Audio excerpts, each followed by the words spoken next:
Hello guys, नमस्कार। मैं निशाद अपने यूट्यूब चैनल पर स्वागत करती हूँ और सुनाने जा रही हूँ कजरी गीत। आप लोग कैसा लगा कमेंट में ज़रूर बताइएगा। मेरे हरी नौकरिया लंबी दूर बाय जाए के जरूर बायना। हमारे हरी नौकरिया लंबी दूर बाय जाए के जरूर बायना। हमरे बनल जनवा हजूर बाय जाए के जरूर बायना।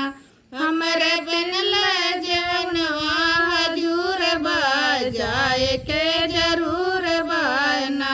हमरे हरी नौकरिया लंबी दूर बाय जाए के जरूर बायना।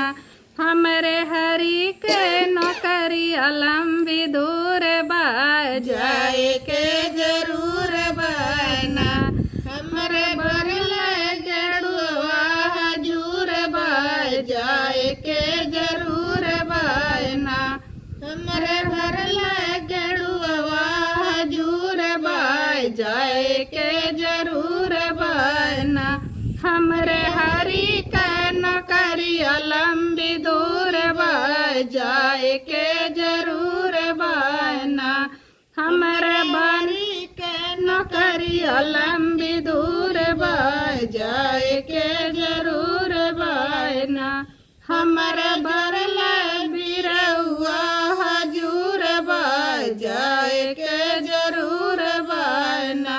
हमरे भरल बिरौआ हजूर बाय जाए के जरूर बायना। हमरे हरी का नौकरिया लंबी दूर बाय जाए के जरूर बायना। हमरे हरी का नौकरिया लंबी दूर बाय जाए के जरूर बायना।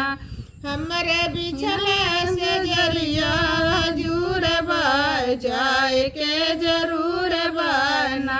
हमरे बिछल से जरिया हजूर बाय जाए के जरूर